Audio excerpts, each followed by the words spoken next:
very much understand the sacrifice and the situation of staying away from families for long periods of time, and especially the sacrifice that the families, the wives and children and mothers and fathers are making in this. This is still an unfortunate situation in the world where every border has to be guarded. Since 1947, when we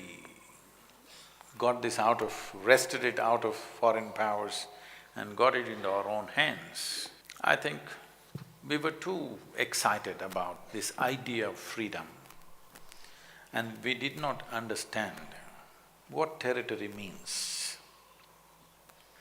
When I say this, in the running of a nation, usually most nations, unless they were broken up by somebody else, most ancient nations are formed on the basis of geographical features. But we broke up in a hurry and we put lines which are very difficult to guard.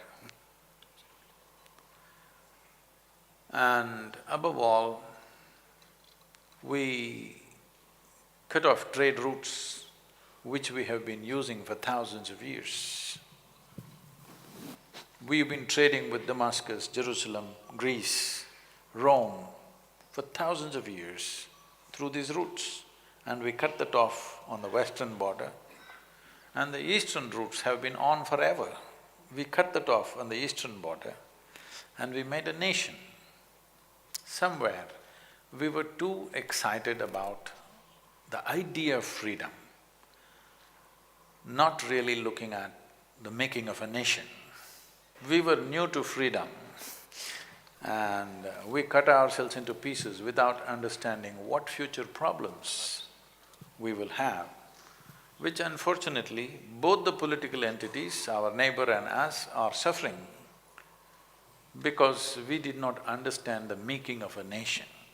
To protect a free nation, what it takes, to make a free nation prosper, what it takes, we did not look at it in full depth and dimension.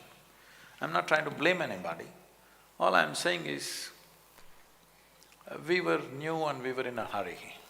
In many ways, the troubles of our armed forces are related to this, the kind of terrains we have placed them in without reason, in plain open land sometimes.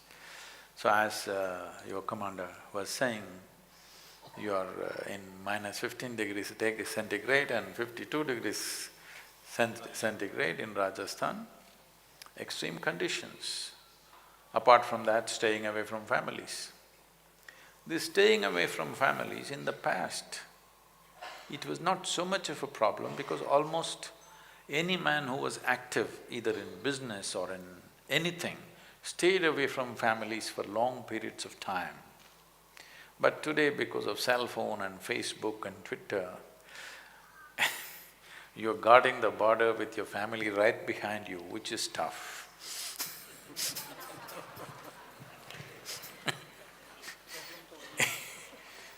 They've come very close to the border, your family, which is tough. Because when you're doing certain type of jobs, not only soldiering, when you're doing certain type of jobs, your women and children should not be around you. You cannot do that job well. It will bring so much concern and fear that you cannot do the job well. But this is the modern life, that they're everywhere. Every 5 minutes they can call you. There are issues like this is the trouble of the modern times, but at the same time, it is also a solace for the families that they can be in touch with you. But I can imagine what will happen to the families and to you. Suppose there is some kind of action, at that time, if you turn on your cell phone and let them hear the gunfire, this is going to be a disaster.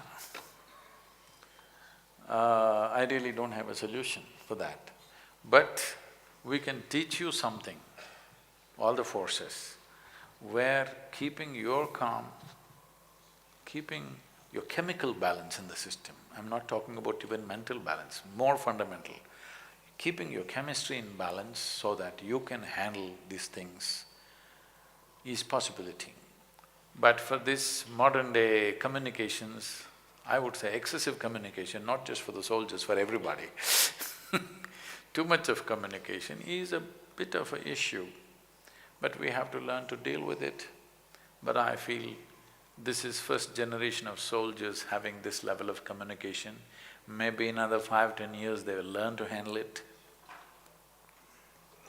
because you can't cut it off.